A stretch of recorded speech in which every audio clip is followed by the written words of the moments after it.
रामाने लोकांच्या सांगण्यावरून बायकोची अग्निपरीक्षा घेणे हे कितपत योग्य आहे? प्रजेचं मत याला महत्व होतं हे अधोरेखित करणारी ही गोष्ट आहे. असं म्हणता येईल की सीता तेव्हाची फेमिनिस्ट होती. वनवासामध्ये जाणं ही सीतेची बंडखोरीच होती. सीतेला जे पटलं ते सीतेनी शेवटपर्यंत केलं. रामायणाची हिरो सीता का नाही होऊ शकत? तर सीता नीतिशास्त्रावर चर्चा करते, सीता राजकारणावर चर्चा करते, सीता अनेकदा रामाच्या अनेक निर्णयांना विरोध करते. कृष्णासारखा नवरा चालेल पण रामासारखा नको, अजिबात नको, अशा मतावर मुली काय येत असतील? तिच्या मनामध्ये असा प्रश्न येणं हे अजिबात चुकीचं आहे असं मला वाटत नाही. आजच्या मुलींनी सीतेसारखं पतिव्रता असायला हवं का? पुरुष म्हणतो मला सीतेसारखी बायको हवी, तेव्हा त्यांनी रामासारखं होणं आवश्यक. राम सीतेसारखा आदर्श कपल असणं आत्ता 21व्या शतकात कितपत शक्य आहे?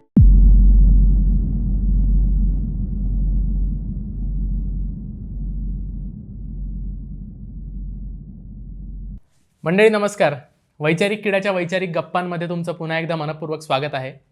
भारत हा संस्कारांचा देश, म्हणजे संस्कार आपल्याला खूप महत्त्वाचे असतात. ते अगदी लहानपणापासून शिकवण्यात येतं. संस्कार चांगले ठेवा असं सल्ला कायम दिला जातो.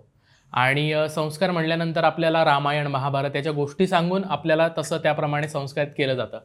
आणि आदर्श स्त्री जर आपल्या कुठल्या पूर्ण परंपरेमध्ये कुठली असेल तर ती सीता म्हणून आपल्याला कायम दाखवली जाते की आदर्श स्त्री होती, पतिव्रता होती. तर तुम्ही म्हणाला सीता असा अचानक काय तो विषय घेऊन आलायस, तर कारण पण खूप खास आहे. सीता नावाची कादंबरी जिचं 3 महिन्यापूर्वी प्रकाशन झालं, तिचे लेखक अभिराम भडकमकर आपल्यासोबत आहेत. अभिराम दादा, खूप खूप मनपूर्वक स्वागत.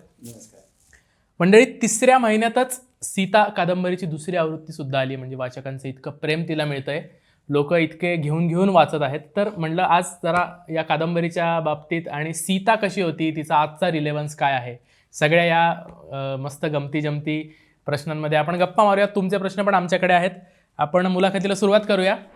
दादा, सीता ही आदर्श स्त्री म्हणून आपल्या ह्याच्यात वाङ्मयामध्ये कायम सांगितलं जातं, मुलींनी कसं असलं पाहिजे सीतेसारखं. पण तेव्हाची सीता आणि आत्ताच्या स्त्रिया याच्यामध्ये तू कंपॅरिझन कसं करशील? तेव्हाची सीता आणि आत्ताच्या स्त्रिया यांचा जेव्हा आपण विचार करायला लागतो तेव्हा जशी जशी संस्कृती पुढे जात जाते किंवा जसं जसं आयुष्य आपलं पुढे सरकत जातं त्यावेळेला काय होतं की आपले संस्कार, आपले अनुभव आणि आपली आत्ताची सध्याची परिस्थिती या सगळ्या गोष्टींचा विचार करत करत आपण आपल्या आयुष्याबद्दलचे निर्णय घेत जातो किंवा आपलं आयुष्य त्या पद्धतीने घडवत जातो. मला असं वाटतं की आज भारतातली स्त्रीसुद्धा हे संस्कार जे सीतेच्या संपूर्ण रामायणातनं तिच्या स्त्रियांवर जे संस्कार झाले ते संस्कार, त्यांचा स्वतःचा वैयक्तिक अनुभव जगाबद्दलचा आणि बदललेल्या परिस्थितीमध्ये स्वतःमध्ये बदल घडवत आजची स्त्री जी आहे ती आज इथे आपल्याला आलेली दिसते. आणि मला आजची स्त्री आणि सीता यांच्यामध्ये खूप प्रचंड तफावत आहे असं मला दिसत नाही. तपशिलामध्ये फरक असतील, परंतु मला असं वाटतं की जे मूल्य आहे, मूळ, ते सीतेचं आणि आजच्या स्त्रीचं हे एका दृष्टीने सारखं आहे असं मला नेहमी वाटत राहतं. कारण आपले जे काही संस्कार असतात त्याच्यामध्ये काही आदर्श गोष्टी आपण ठेवलेल्या असतात की आपण असं असलं पाहिजे. आजूबाजूचा जो अनुभव असतो तो आपल्याला काहीतरी वेगळं सांगत असतो. आणि सद्य परिस्थिती जी असते त्याच्यामध्ये काही जुन्या गोष्टी टाकून द्याव्या लागतात, काही जुन्या गोष्टींचा नवीन स्वरूपामध्ये स्वीकार करावा लागतो. तर आजच्या स्त्रीनी जुने संस्कार, अनुभव या सगळ्यांचा नवीन पद्धतीने स्वीकार करत करत स्वतःला घडवलेला आहे. आणि म्हणून मला असं वाटतं की सीता आणि आजची स्त्री यांचा एक आंतरिक धागा आहे आणि तो धागा मात्र कायम आहे. मला ना कायम एक कुतूहल वाटतं की आत्ता फेमिनिझमच्या नावाखाली खूप स्त्रिया बंडखोरी करताना दिसतात. म्हणजे त्या खूपच चुकीच्या असतात असंही मी म्हणत नाही, पण सीता जिचा आत्ताच विवाह झाला आहे आणि तिने स्वयंवर केलं आहे, सासरी गेल्यानंतर पहिले ते 6-8 महिन्याचे इतकं छान दिवस असतात आणि तेव्हा तिला कळतंय की आपल्या नवऱ्यासोबत आपल्याला 14 वर्ष वनवासात जायचं आहे. तिने का सहन केला असेल हा अन्याय एका अर्थाने? मुळात मला असं वाटतं ना की बंडखोरी ही आजचीच स्त्री करते असं नाही, तर बंडखोरी ही आपल्या म्हणजे सीतेपासून ही बंडखोरी चालत आलेली आहे. म्हणजे सगळ्यात महत्त्वाचा गोष्ट अशी आहे की वनवासामध्ये जाणं ही सीतेची बंडखोरीच होती. कारण वनवास हा फक्त रामाला होता.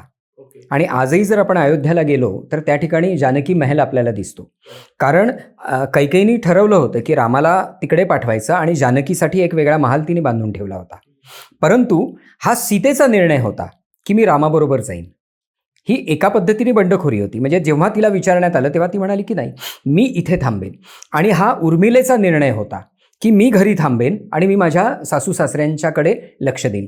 त्यामुळे गंमत अशी आहे की आपल्याला कायम सीता ही कुणीतरी काहीतरी सांगितलं आणि त्या पद्धतीने करणारी सीता आपल्याला आपल्या समोर आत्तापर्यंत आलेली आहे. पण वाल्मिकी रामायण वाचल्यानंतर सीतेची बंडखोरी, म्हणजे आता त्याला आपण बंडखोरी हा शब्द वापरावा की नाही वापरावा हा वेगळा मुद्दा आहे, परंतु सीतेने स्वतःचे निर्णय घेतलेले आहेत की मी वनवासाला मी स्वतः जाणार. तेव्हाच्या समाज रचनेच्या विरुद्ध होता हा, की त्याच्यामुळे तिने ते ठरवलं आणि त्यावेळेचा जो आजूबाजूचा जो पुरुष वर्ग होता, मग दशरथ असेल किंवा राम असेल, त्यांनी त्या निर्णयाचं स्वागत केलं. म्हणजे सीतेची बंडखोरी जर आपण पाहायला गेलं तर सीता आणि राम यांचे वनवासामधले वाल्मिकी रामायणातले जर प्रसंग पाहिले तर सीता नीतिशास्त्रावर चर्चा करते, सीता राजकारणावर चर्चा करते, सीता अनेकदा रामाच्या अनेक निर्णयांना विरोध करते. म्हणजे ऋषीमुनींनी जेव्हा रामाला सांगितलं की तू इथल्या वनामधल्या दानवांचा संहार कर, त्या सीता म्हणाली की ते तू का करतोयस, कारण अहिंसा हे मूल्य आहे. म्हणजे गंमत बघा, गांधींनी जी अहिंसा मांडली होती ती अहिंसा वाल्मिकी रामायणामध्ये सीता सांगते आणि ती म्हणते की हे अहिंसा मूल्य आहे आणि तू ते करणं योग्य नाही. राम म्हणतो मी राजा आहे आणि क्षत्रियाचा हा धर्म आहे, पण ती म्हणते की नाही, इथे तू राजा नाही आहेस, इथे राजा कोणीतरी वेगळा आहे. म्हणजे अशा पद्धतीच्या चर्चा करताना आपल्याला सीता दिसते. त्यामुळे सीता यांनी बंडखोरी जी आहे ती त्या काळापासून चालत आलेली आहे आणि ती सीतेने कायम केलेली आहे. सीतेची तेव्हाची बंडखोरी म्हणजे समाज रचनेच्या विरुद्ध जाऊन पतीसोबत जाणं वनवासात, आणि आत्ताचा फेमिनिझमचा कॉन्टेक्स्ट, याच्या दोन्हीच्या ह्याच्यात असं म्हणता येईल की सीता तेव्हाची फेमिनिस्ट होती. मुळात काय आहे की आपल्याकडचा जो फेमिनिझम आहे किंवा स्त्रीवाद आहे तो पाश्चात्य स्त्रीवादाच्या प्रभावाखाली निर्माण झालेला आहे. त्यामुळे कुठेतरी इथे स्त्री विरुद्ध पुरुष असा एक संघर्ष आपल्याला दिसतो. किंवा आपल्याकडे आलेल्या ज्या बहुसंख्य चळवळी आहेत, या चळवळींच्यामध्ये एक घटक विरुद्ध दुसरा घटक, त्या दोघांचा संघर्ष आहे असं दिसतं. भारतीय स्त्रीवादामध्ये मुळातच आपल्याकडे पुरुष आणि प्रकृती अशा पद्धतीचे दोन भाग केलेले आहेत आणि हे एकाच अद्वैत तत्वज्ञानातले भाग आहेत असं मानलं गेले असल्यामुळे हे दोन घटक परस्परांच्या विरुद्ध मानले जात नाहीत. म्हणजे आपल्याकडे असं मानलं जात नाही की स्त्री आणि पुरुष हे वेगवेगळे आहेत, परंतु स्त्री समानता मांडणाऱ्या स्त्रिया आणि पुरुष हे एका बाजूला आहेत आणि केवळ एक प्रकारची कट्टरता धरून बसलेले स्त्री आणि पुरुष हे वेगळ्या बाजूला आहेत. त्यामुळे हिचा जो फेमिनिझम आहे, फेमिनिझम म्हणायचा झाला सीतेचा, तर तो असा पुरुषांच्या विरुद्धचा नाही आहे. म्हणजे पुरुष हा आपला काहीतरी शत्रू आहे आणि त्याच्या विरुद्ध आपल्याला काहीतरी करायचं आहे असं नाही आहे. पण मी म्हटलं त्याप्रमाणे तिला जेव्हा प्रश्न विचारायचे असतात त्यावेळेला ती प्रश्न विचारते, त्याच्या विरुद्ध ती उभी राहते आणि वेगवेगळ्या पद्धतीने तिने जी घेतलेली जी स्टँड्स आहेत, उर्मिलेने घेतलेला जो स्टँड आहे, कैकेयीने घेतलेला जो स्टँड आहे, म्हणजे मला कैकेयीचा स्टँड सुद्धा खूप महत्त्वाचा वाटतो की का माझ्या मुलाला हे मिळणार नाही, राज्य मिळणार नाही, काही सेकंद तो उशिरा जन्माला आला म्हणून. तसं पाहायला गेलं तर कैकेयी सुद्धा एक प्रकारची बंडखोरच आहे ना त्या काळातली. त्यामुळे बंडखोर स्त्रिया आपल्याला दिसतात, पण आत्ताच्या फेमिनिझममध्ये स्त्री विरुद्ध पुरुष असा जो की एक संघर्ष आहे तसा संघर्ष आपल्याला त्या ठिकाणी दिसत नाही. आणि म्हणून ती फेमिनिस्ट होती का, तर आजच्या व्याख्येप्रमाणे ती फेमिनिस्ट नव्हती, पण तरीसुद्धा ती आपल्या आजूबाजूच्या सगळ्या गोष्टींचा विचार करणारी, आपल्या संस्कारांना, आपल्या आस्था, आपल्या धारणा यांना प्रश्नांकित करणारी स्त्री होती. सीता, उर्मिला, कैकेयी या सगळ्या स्वतःचं मत होतं. निश्चितच स्त्रियांना रिप्रेझेंट करणारी सीता आहे, पण कधी कधी स्त्रियांनाच सीता नाही आवडत, तर असं कधी नाही. अनेकदा काय होतं की म्हणजे स्त्रियांना असं वाटतं की काय एवढं सगळं सहन केलं तिने, ही गोष्ट आहेच. परंतु मला असं वाटतं की अनेकदा जेव्हा मैत्रिणीशी वगैरे बोलणं होतं, विशेषतः नवीन पिढीतल्या यांच्याशी, आम्ही नाही असं काही करणार सीतेबीतेसारखं, आम्ही उभं राहून प्रश्न विचारू. तर गंमत अशी आहे की तुम्ही जर रामायण वाचलं तर सीतेने प्रश्न विचारलेले आहेतच. सीतेला जे पटलं ते सीतेने शेवटपर्यंत केलं आणि त्याच्या परिणामांविषयी खंत व्यक्त केली नाही. उर्मिलेला जे पटलं ते तिने शेवटपर्यंत केलं, तिने खंत व्यक्त केली नाही. आणि कैकेयीला जे पटलं ते तिने केलं, तिने खंत व्यक्त केली नाही. त्याच याच्यावरती मी असं आजच्या पिढीला असं म्हणेन की तुम्हाला जे पटतं ते तुम्ही करा, पण नंतर त्याची जबाबदारी किंवा त्याच्या परिणामांचं खापर तुम्ही दुसऱ्यांवर फोडू नका. म्हणजे अगदी उदाहरण जर द्यायचं झालं तर बाबा आमटेंचं उदाहरण देता येईल. बाबा आमटे हे इतके विद्वान होते, त्यांना उत्तम नोकरी कुठेही मिळाली असती, पण साधनाताईंनी, बाबा आमटेंनी जेव्हा ते काम करायचं ठरवलं तेव्हा ते त्यांच्याबरोबर काम करायला लागले आणि ते काम किती अवघड होतं. पण मग माझं म्हणणं असं की मग हे साधनाताईंचं उदाहरण आणि सीतेचं उदाहरण याच्यामध्ये फरक काय आहे. एका अर्थाने वनवास झाला. आणि तो त्यांनी आनंदाने भोगला, ते काम त्यांनी पुढे नेलं. म्हणून मला असं वाटतं की या सगळ्याकडे बघत असताना केवळ अशा दृष्टीने की बघा त्यांनी तिच्यावरती अन्याय केला, तर ते समजून घेणं खूप आवश्यक आहे. म्हणजे एखादा इझम डोक्यात ठेवून आपण, म्हणजे जसं हेमिंग्वे असं म्हणतो की लेखकांनी जज करू नये, लेखकांनी समजून घ्यावं. त्या पद्धतीनं मी पात्र समजून घेतो, मी जज करत नाही त्यांना की माझ्या दृष्टिकोनातून सीता चुकली असं मी बेधडक विधान करण्यापेक्षा मला सीतेच्या दृष्टिकोनातून ती समजून घेणं आणि आजूबाजूला दिसणाऱ्या वेगवेगळ्या प्रकारच्या सीता मला कुठल्या स्वरूपामध्ये दिसतात ते पाहणं मला जास्त महत्त्वाचं वाटतं. एक चर्चा कायम होत असते की स्त्री अशी, स्त्री तशी. स्त्रीला समजून घेणं हा खूप मोठा टास्क आहे, खूप अवघड असतं, अनेकांना जमत नाही. अनेक गोष्टींचं मूळ ही स्त्रीच का असते? मुळात कसं आहे की आपण असं म्हणतो की रामायणाचं मूळ ही सीता आहे. हां, परंतु रामायणाचं मूळ नेमकं काय आहे याचा जर आपण विचार करायला लागला तर तो सत्ता आहे. म्हणजे कैकेयीला सत्ता हवी होती. त्याच्यानंतर त्या सगळ्यातनं त्या सगळ्या गोष्टी घडल्या. त्याच्यामुळे केवळ एका स्त्रीवरती तो दोष देणं किंवा महाभारत हे द्रौपदीमुळे झालं हे करणं मला असं वाटतं की ते थोडंसं चुकीचं आहे. परंतु ही एक अत्यंत महत्त्वाची गोष्ट आहे की स्त्री जातीचा आत्तापर्यंतचा सगळा जर प्रवास पाहिला तर म्हणजे शोषणं जे तिच्या वाट्याला आलेलं आहे ना ते इतकं मोठ्या प्रमाणावरती आहे की खरोखरच लोकांना कोडं वाटतं की हे कसं सोसलं असेल तिने. आणि म्हणून स्त्री एक कोडं आहे असं जे म्हटलं जातं ना की म्हणजे पहा ना की शारीरिक पातळीवरती सुद्धा निसर्गाने तिच्यावरतीच अन्याय केला आहे. प्रसूतीच्या वेदना आणि हे सगळं याही तिलाच भोगाव्या लागतात. ज्या पद्धतीने समाज घडत गेले त्या सगळ्या समाज पद्धतीमध्ये सुद्धा स्त्रीला दुय्यम स्थान मिळालं आणि ते सगळीकडेच, फक्त भारतीय संस्कृतीत नाही तर जगभर सगळीकडे तिला दुय्यम. त्यातनं सुद्धा ती त्या सगळ्यांना लढे देत देत देत ती आत्तापर्यंत आलेली आहे. त्याच्यामुळे तिचा जो सगळा जो प्रवास आहे ना तो सगळ्यांना एक कोडं वाटतो किंवा तो अभ्यासाचा विषय वाटतो किंवा म्हणजे स्तिमित करून टाकणारा असतो. आणि म्हणून असं म्हटलं जातं की स्त्रीचं मन जे आहे ते असंख्य लेखकांनी शोधायचा प्रयत्न केला आणि ते आपल्याला सापडत नाही, त्याचा तळ आपल्याला लागत नाही असं म्हटलं जातं. अनेक लोक रामावर लिहितात, पण तुम्ही सीतेवर लिहिलं आणि तिच्याच सगळ्या गुणांबद्दल कादंबरीमध्ये लिहिले, तर असं तिच्यात काय फॅसिनेटिंग वाटलं की बुवा सीतेवर आपण लिहावं? त्याचं कारण असं होतं ना की आपल्यापर्यंत आजपर्यंत आलेली जी सीता होती ना ती पिचलेली, खचलेली, ती रडणारी अशा पद्धतीचीच होती. बरं, रामायणाचं कसं होतं की लहानपणापासून आपण रामायण ऐकत जातो, त्याच्यामुळे आपल्याला असं काही त्याच्यामध्ये फार वेगळं काही वाचावं असं किंवा वाटत नाही. पण झालं असं की लॉकडाऊनच्या काळामध्ये मी वाल्मिकी रामायण वाचलं, मग मी तुलसी रामायण वाचलं, मग वेगवेगळ्या प्रकारचं रामायण. आणि मग माझ्या असं लक्षात आलं की आपल्यापर्यंत आलेली सीता आणि याच्यामध्ये दिसणारी सीता खूप वेगळी आहे. सीता ही धर्म या विषयावर चर्चा करते, नीतिशास्त्रावर चर्चा करते, ती राजकारणावर चर्चा करते. आणि मग माझ्या असं लक्षात यायला लागलं की अरे हे काहीतरी वेगळं आहे.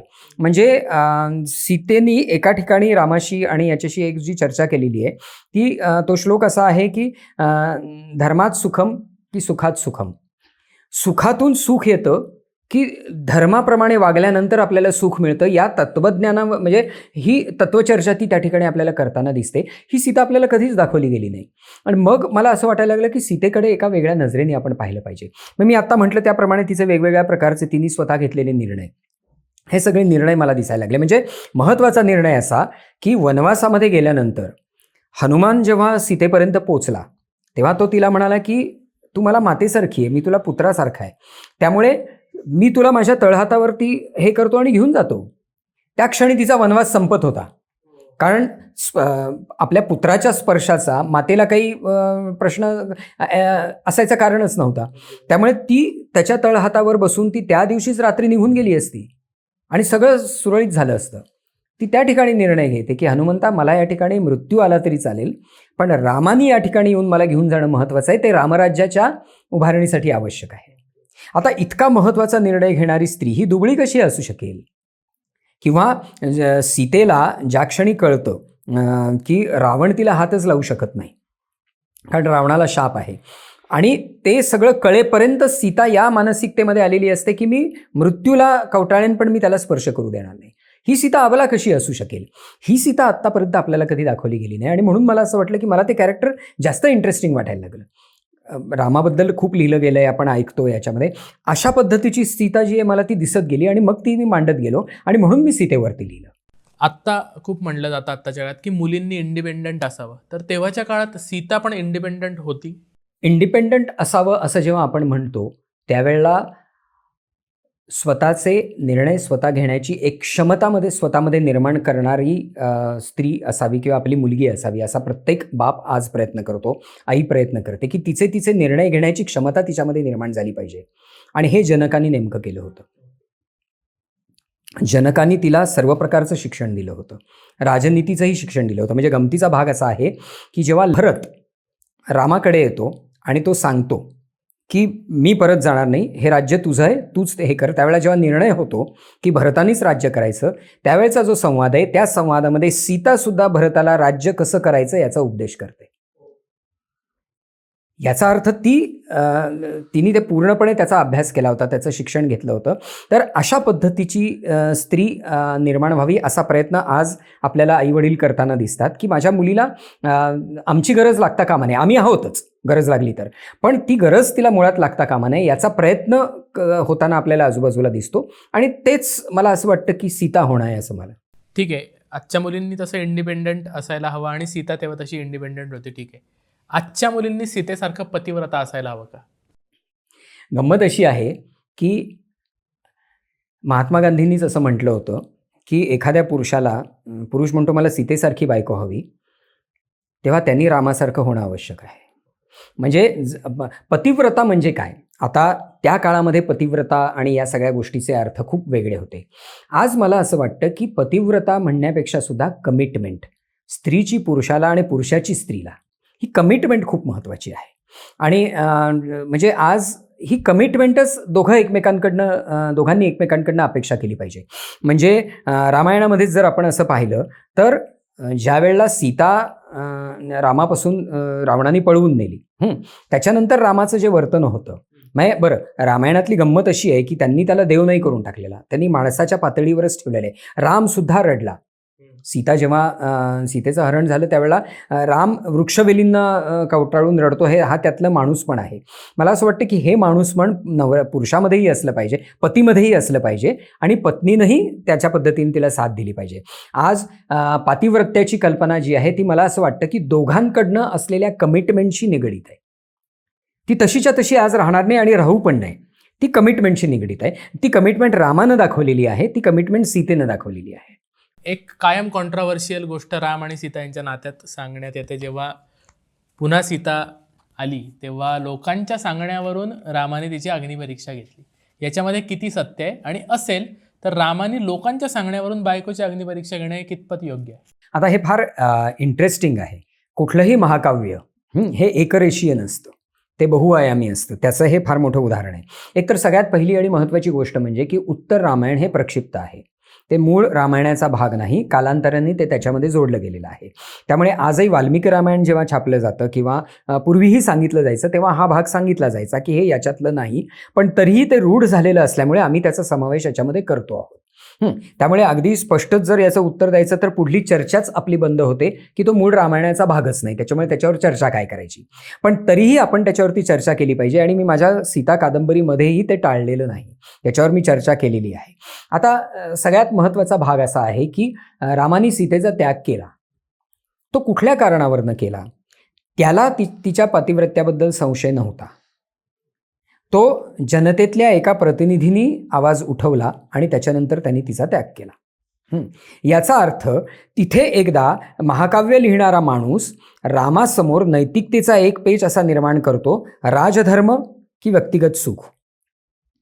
जेव्हा जेव्हा राजाच्या समोर जनता की व्यक्तिगत नातेसंबंध असा प्रश्न निर्माण होईल तेव्हा या पराकोटीला जाऊन, म्हणजे तुला माहिती आहे की तुझी पत्नी ही गर्भवती आहे आणि तिला वनवासामध्ये पाठवणं, या पराकोटीला जाऊन तू जनतेचा हे केला. म्हणजे खरं तर राजसत्ता होती त्यावेळेला, म्हणजे राजसत्ता असल्यामुळे ते जनतेचा विचार धोडकावून लावू शकला असता, करायला पाहिजे. पण त्याही वेळेला त्यांनी विचार प्रजेचा केला. म्हणजे एका पद्धतीने त्यांनी लोकशाहीचाच विचार केला असं म्हणायला हरकत नाही की.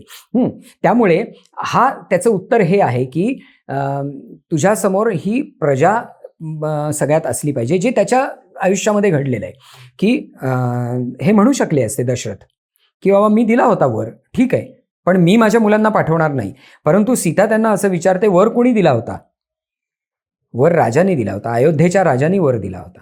दशरथाने. आणि त्याच्यामुळे राजांनी दिलेला वर आहे आणि तो राजांनी दिलेला वर हा पाळला गेला पाहिजे. आणि म्हणून आम्ही वनवासाला जायला तयार आहोत, की आम्ही वनवासाला गेलं पाहिजे. म्हणजे त्या काळामध्ये वैयक्तिक नातेसंबंधांच्या पेक्षा सुद्धा प्रजा आणि प्रजेचं मत याला महत्त्व होतं, हे अधोरेखित करणारी ही गोष्ट आहे. हे एक. दुसरं असं की मला असं वाटतं की त्याच्यानंतर ते जे लिहिलं गेलं, त्याच्यानंतर लिहिणाऱ्या माणसाला असं वाटलं असलं पाहिजे की रामायण ही सुखांतिका असण्यापेक्षा ती एक उत्कट शोकांतिका झाली पाहिजे. मग उत्कट शोकांतिका करण्यासाठी अत्यंत पराकोटीला जाऊन काय सीन्स निर्माण करता येतील, तर त्यातनं हा निर्माण झालेला भाग असला पाहिजे असं मला वाटतं. कारण काय आहे की रामायण हे त्यागावरती आधारित आहे. मग त्याग हे मूल्य जे आहे ते इतक्या पराकोटीला घेऊन जा की सामान्य माणसाच्या समोर त्यागाचं हे इतकं सर्वोच्च शिखर दिसलं पाहिजे की त्याच्यासमोर त्याला आपले छोटे मोठे त्याग, आपल्या आयुष्यातले मोठे त्यागसुद्धा छोटे वाटले पाहिजेत. असाही एक त्याच्या पाठीमागे विचार केला पाहिजे असेल. या सगळ्या गोष्टींच्या मधनं आपण या उत्तर रामायणाकडे पाहिलं पाहिजे असं मला वाटतं, ते सरसकट नाकारण्यापेक्षा. आणि मला या गोष्टीचा आनंद होतो की आपण फार सुखी आहोत की आपण आपल्या आस्था, आपल्या धारणा, आपली महाकाव्य, आपल्या संस्कृतीमध्ये असलेले आपले आदर्श यांना आपण क्वेश्चन करू शकतो. म्हणजे आजची पिढी म्हणू शकते आम्हाला रामाचा हा निर्णय नाही आवडला. हे आपलं सौंदर्य आहे, ही आपली ताकद आहे मला असं वाटतं या आपल्या सगळ्या संस्कृतीची. त्यामुळे नवीन पिढीने हा प्रश्न जर म्हटला की आम्हाला नाही रामाचा निर्णय आवडला, हरकत नाही. त्याच्यावर तुमचा हातपाय तोडला जाणार नाही. हां, त्याच्यावर तुमचा हातपाय तोडला जाणार नाही की हरकत नाही. कारण या सगळ्या विचार मंथनामधनंच तर आपण आपलं सगळं आजचं आयुष्य हे कालसुसंगत ठरवणार आहोत ना. की म्हणजे पातिव्रत्याची ती कल्पना जी आहे ती आज आम्ही नाही मानत, पण पातिव्रत्याचा अर्थ आम्ही आज असा लावतो. अशा पद्धतीने कालसुसंगत होणं ही आपल्या संस्कृतीची सगळ्यात मोठी स्ट्रेंथ आहे. आणि म्हणून सर्व संस्कृती लयाला गेल्या तरी आज आपण या ठिकाणी आहोत.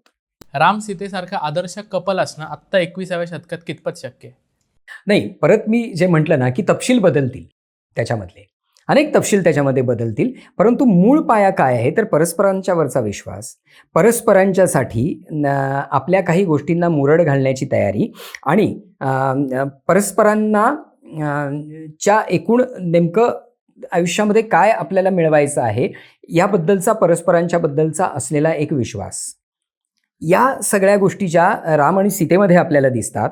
म्हणजे सीतासुद्धा, म्हणजे माझ्या कादंबरीमधली सीतासुद्धा म्हणते की रामा तू कधी स्वतःसाठी जगलास? तू जन्माला आलास ते सुद्धा राज्याला वारस हवा म्हणून झालेल्या यज्ञातनं. म्हणजे तू जन्मालाही राज्यासाठी आलास, त्याच्यानंतर तू थोडंसं तू तरुण होत नाहीस तोपर्यंत तू निघून गेलास राक्षसांच्या वधासाठी, की एवढी मोठी रिस्क तू घेतलीस, तू म्हणजे ऋषी परंपरेच्याचं जतन व्हावं म्हणून. त्याच्यानंतर परत आलास, लग्न झालं आणि तू वडिलांचं ऐकण्यासाठी म्हणून निघून गेलास. त्यामुळे तू आयुष्यात कधीच स्वतःसाठी जगलेला नाहीस, तर मग शेवटच्या क्षणी तरी तू कसं स्वतःसाठी जगशील? मग तुला कितीही वाटलं बायकोचा त्याग करायचा नाही तरी, हे समजून घेणारी सीता होती त्या ह्याच्यामध्ये. आणि म्हणून मला ते खूप महत्त्वाचं वाटतं. आणि आज आपण परत या गोष्टींचा आज निश्चितच धागा जोडला पाहिजे, कारण आपला तो पाया आहे. परंतु तो पाया समोर ठेवून सुद्धा आजचा धागा जोडत असताना आपण हे विसरता कामा नये की आज तपशील बदलले आहेत. आज आपण खूप पुढे आलो आहे. म्हणजे जे मी पहिली सुरुवात केली की आपले संस्कार, आपली मूल्य, आपले अनुभव आणि सद्यस्थिती या सगळ्याचा मेळ घालूनच आपण आजचं आयुष्य डिझाईन केलं पाहिजे.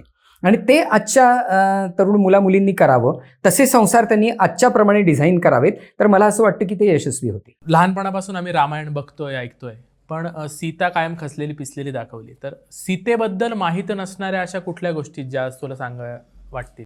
नाही, मलाही, कारण विशेषतः 60च्या दशकापासून ज्या पद्धतीचं रामायणाचे इंटरप्रिटेशन व्हायला लागलं आणि त्याचे ठसे माझ्याही मनावरती होते आणि त्याच्यामुळे मलाही ही सीता कायम खचलेली आणि पिचलेलीच होती. पण वाल्मिकी रामायण वाचल्यानंतर मी आत्ता म्हटलं त्याप्रमाणे पानापानामध्ये दडलेली जी सीता मला दिसायला लागली, जी प्रश्न करते, की जी चर्चा करते. आणि मग माझ्या असं लक्षात यायला लागलं की ही सीता अशा पद्धतीची असू शकत नाही. मग मी आता म्हटलं त्याप्रमाणे हनुमंताच्या वेळेला निर्णय घेणारी सीता, जी आहे रावणाच्या समोर उभी राहून त्याला प्रश्न करणारी सीता आणि नकार देणारी सीता, या सगळ्या सीता जेव्हा माझ्या डोळ्यासमोर यायला लागल्या तेव्हा माझ्या असं लक्षात. आणि म्हणून आपण जर हे पाहिलं, रामरक्षा पाहिली, तर त्याच्यामध्ये पहिल्यांदाच सीता हा शक्ती असा शब्द आहे. त्यामुळे आत्तापर्यंत आपल्यासमोर सीता हा शक्तिमान सीता आपल्यासमोर आली नाही आणि ती आणण्याचा प्रयत्न म्हणजे सीता ही कादंबरी आहे असं मला वाटतं. आपल्या सगळ्या ज्या गोष्टी आपण मौखिक परंपरेतून ऐकत आलोय, रामायण महाभारत, यामध्ये प्रत्येक वेळी पुरुषच हिरो का असतो? म्हणजे रामायणाची हिरो सीता का नाही होऊ शकत? रामायण हे जे महाकाव्य लिहिलेलं आहे त्याची ते वाल्मिकींना म्हणजे त्यातला पहिलाच प्रसंग आहे की क्रौंच पक्षाची जोडी आणि तो विरह. त्यामुळे मुळात मला असं वाटतं की ही रामसीतेचीच कथा आहे.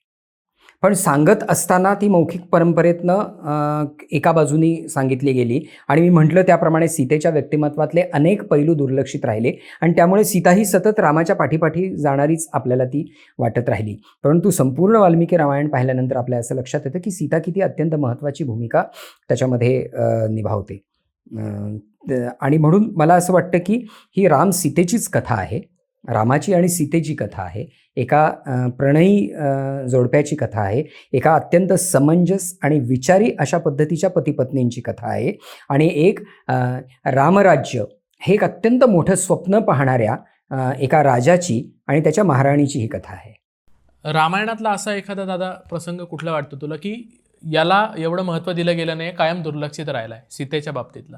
मी तेच म्हणतोय की सीता आणि राम वनवासामध्ये यांच्या झालेल्या ज्या चर्चा आहेत या चर्चा कधी समोर आल्या नाहीत आणि त्यामुळे ती सीता आपल्यासमोर कधी आली नाही. जसं मी सांगितलं की सीता हा प्रश्न रामाच्या समोर निर्माण करते की सुख कशातनं येतं, भरमसाठ सुख आपण आपल्या बाजूला सुख निर्माण केली की त्यातून सुख निर्माण होतं का?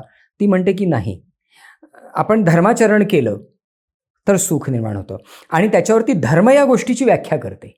ती त्याच्यामध्ये सांगते की धर्म ही अशी गोष्ट आहे की जी सर्व जणांना सुख देणारी आहे, काही जणांना त्रास देणारी, काही जणांना अत्यंत संकटात टाकणारी जर गोष्ट असेल तर ती धर्म नाही. त्यामुळे ती धर्माचं विवेचन करते, ती नीतिशास्त्राचं नैतिकतेचं विवेचन करते. हे करणारी सीताच आपल्यासमोर कधी आली नाही असं मला वाटतं. सुखी संसार होण्यासाठी पती पत्नींनी राम सीतेकडून काय शिकलं पाहिजे? मला असं वाटतं की राम सीतेच्या नातेसंबंधांकडे जर आपण नीट पाहिलं तर त्याची सगळी उत्तरं आपल्याला मिळतील. सगळ्यात पहिली गोष्ट म्हणजे असा पुरुष जो स्त्रीचा सन्मान करतो, की जो एकपत्नी व्रताचं पालन करतो आणि सांगतो की जसं तुझ्या आयुष्यामध्ये दुसरं कोणी येऊ नये असं मी म्हणतो, त्याचप्रमाणे माझ्या आयुष्यातही दुसरी कोणी येणार नाही. हे परस्परांना आश्वासन, आणि हे सगळ्याच बाबतीमध्ये, म्हणजे केवळ स्त्री पुरुष संबंधांच्या बाबतीमध्ये असं नाही तर सर्व प्रकारच्या नातेसंबंधामध्ये हे एकमेकांना आश्वासन देणं की मी बरोबरीच्या नात्याने वागवेल, हे राम सीतेच्या नात्यामध्ये आपल्याला दिसतं. दुसरी गोष्ट अशी की राम सीतेसाठी स्वतःच्या काही गोष्टींना मुरड घालतो आणि सीता रामासाठी स्वतःच्या काही गोष्टींना मुरड घालते जे आपल्या संसारासाठी महत्त्वाचं असेल आणि म्हणून त्यांचा केंद्रबिंदू हा संसार असतो. तिसरी गोष्ट अशी की त्यांच्या संपूर्ण संसारामध्ये एक मोठं प्रयोजन असतं रामराज्याची निर्मिती. आणि मग रामराज्याच्या निर्मितीसाठी काय करायला लागेल, ज्या पद्धतीचा त्याग करायला लागेल तो सीताही करते आणि तो रामही करतो. अशा पद्धतीने परस्परांना समजून घेणं, परस्परांच्यासाठी थोडंसं नमतं घेणं आणि परस्परांना अत्यंत स्पष्टपणे विश्वासाने आपल्याला काय आवडतं परस्परांबद्दल आणि काय आवडत नाही, काय खटकतं याच्याबद्दल सुद्धा स्पष्टपणे बोलणं, जे राम आणि सीतेच्या नातेसंबंधामध्ये त्यांच्या संपूर्ण वनवासाच्या काळामध्ये आपल्याला अनेक ठिकाणी बघायला मिळतं. या पद्धतीने जर दोघं एकमेकांशी वागत राहिले तर मला असं वाटतं की एक अतिशय चांगल्या पद्धतीचं सहजीवन त्यांना परस्परांच्या सोबत अनुभवता येईल. भारतीय स्त्रियांमधून समजा सीता वजा केली, काढून टाकली, तर कशा दिसतात तुला भारतीय स्त्रिया? खरं सांगायचं ना तर मी अशी कधी कल्पनाच करून पाहिली नाही, त्यामुळे हा प्रश्न खूप इंटरेस्टिंग आहे. पण मला असं वाटतं की भारतीय स्त्रीमध्ये ज्या ज्या वेळेला एक व्यासंगी स्त्री आपल्याला दिसते ती सीता असते. आपली मतं अत्यंत परखडपणे मांडणारी जेव्हा स्त्री आपल्याला दिसते तेव्हा ती सीता असते. आपल्या संसारासाठी आपल्याला काय कुठे मुरड घालायला लागेल हे जेव्हा लक्षात येतं, आपल्याला काय पद्धतीचा त्याग करायला लागेल ह्याचा विचार जेव्हा ती करते तेव्हा ती सीता असते. आणि त्याचबरोबर पुरुषाच्या बरोबरीने मला उभं राहिलं पाहिजे, माझे निर्णय मी स्वतः घेतले पाहिजेत आणि त्या निर्णयांची मी स्वतः जबाबदारी घेतली पाहिजे, हा जेव्हा स्त्री विचार करते ना तेव्हा ती सीता असते असं मला वाटतं. भारतीय स्त्रियांमध्ये सीता ही आहेच आणि असायलाच पाहिजे, कारण ते ऑब्व्हियस आहे. कारण मला असं वाटतं की तो आपल्या संपूर्ण विचारधनाचा पाया रामायण असल्यामुळे ते आपल्याला त्याच्यामध्ये निश्चितच दिसतं. खूप जण म्हणतात की सीतेचं अपहरण जे रावणाने केलं त्याच्यात काय चूक आहे? म्हणजे मुळात सीतेच्या अपहरणाच्या पाठीमागे जो आजकाल एक नॅरेटिव्ह दिला जातो तो म्हणजे त्यांनी रामानी आणि शूर्पणखेची विटंबना केली आणि या सगळ्या याच्यामध्ये.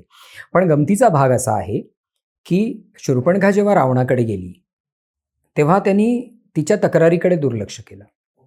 पण जेव्हा शूर्पणखेनी सीतेच्या सौंदर्याची म्हणजे वर्णन करायला सुरुवात केली तेव्हा त्याला असं वाटलं की अरे आपण इथे काहीतरी केलं पाहिजे. म्हणजे मुळात रावण सीतेचं अपहरण करण्यासाठी जो गेला तो कोणत्याही प्रकारे बहिणीला न्याय मिळावा म्हणून अजिबात नाही.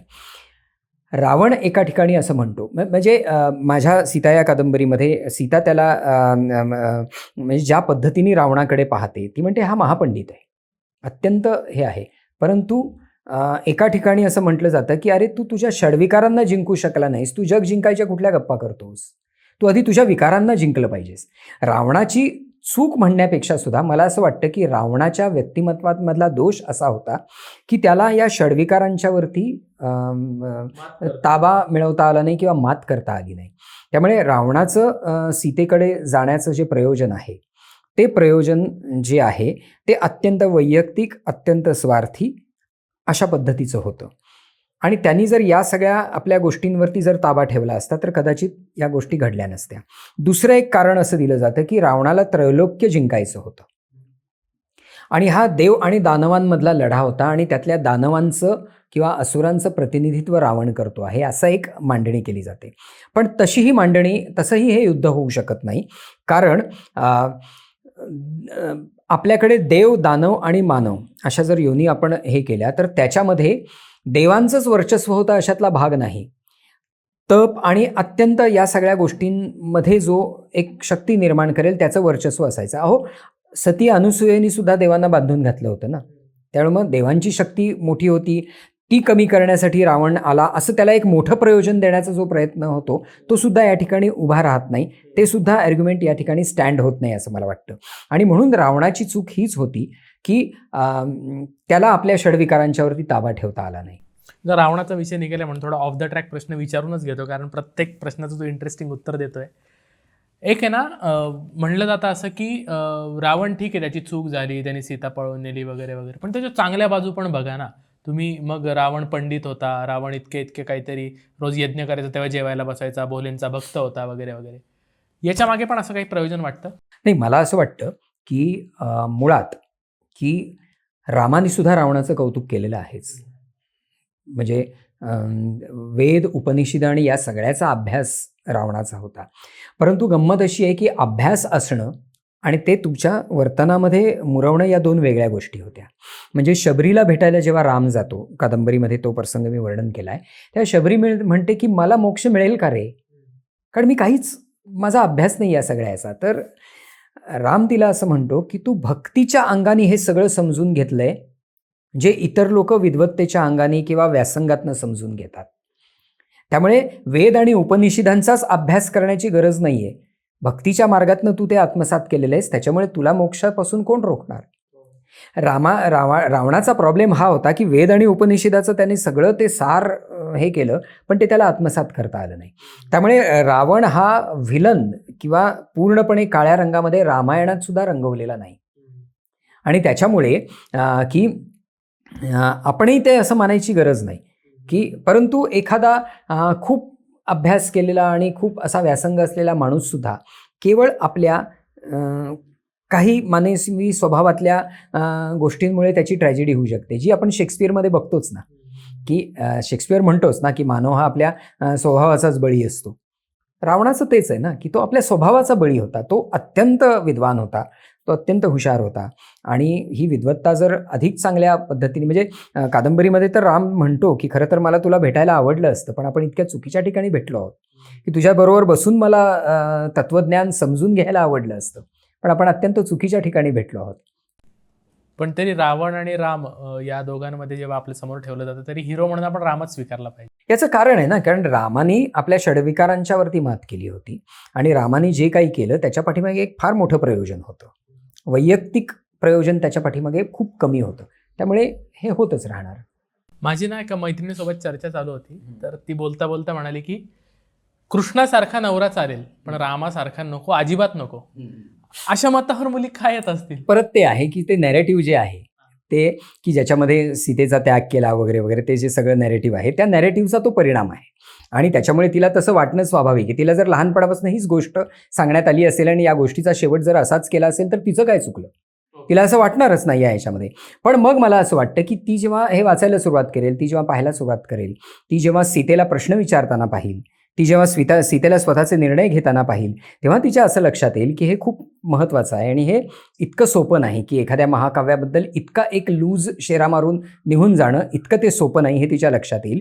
आणि मग तिच्या एक असं लक्षात येईल की अशा पद्धतीचा मर्यादा पुरुषोत्तम की ज्याला शक्य असून सुद्धा ज्यांनी फक्त एका स्त्रीवर प्रेम केलं आणि एका स्त्रीबरोबर तो एकनिष्ठ राहिला, अशा पद्धतीचा जो पार्टनर असेल कदाचित तिला असं वाटायला लागेल की त्या अशा पद्धतीच्या पार्टनरचा विचार ती एका वेगळ्या पद्धतीने करायला लागेल. पण तिच्या मनामध्ये असा प्रश्न येणं हे अजिबात चुकीचं आहे असं मला वाटत नाही. पण त्याच्या पाठीमागे काही नॅरेटिव्ज आहेत हेही आपल्याला मान्य केलं. तिला खरी सीता कळण्यासाठी तिने अभिराम बडगमकर यांची सीता वाचली पाहिजे असं क्या बात. म्हणजे तर ही सखोल चर्चा होती सीता, राम, रावण आणि रामायण या सगळ्या ह्याच्यामध्ये आणि त्यातनं आपण काय शिकू शकतो याचं फार सुंदर विश्लेषण आज अभिराम दादांनी केलं. दादा खूप खूप धन्यवाद. तू वेळात वेळ काढून आलास. तुला शुभेच्छा. सारख्या आवृत्त्या येत राहत सीतेच्या आणि सीतेचे हे सगळे गुण सांगितलेत हे कदाचित आत्तापर्यंत जे रामायण आपण बघत आलो वाचत आलो यामध्ये नव्हते. फक्त सीता इतकी सुंदर या कादंबरीत दादांनी मांडली आहे. तुम्ही सुद्धा कादंबरी नक्की विकत घ्या, ॲमेझॉनवर आहे आय गेस. आणि आजचा एपिसोड कसा वाटला आम्हाला नक्की सांगा. अजून कुठले विषय वैचारिक किडावर यायला हवेत तर हे सांगा, आम्ही तुमच्या कमेंट वाचत असतो. वैचारिक किडाला सबस्क्राईब करा, हा व्हिडिओ लाईक करा, आपल्या सगळ्या मित्रांसोबत शेअर करा आणि सीता नक्की कशी होती हे त्यांनाही जाणण्यास तुमची मदत करा. भेटूया पुढच्या भागामध्ये. खूप खूप धन्यवाद.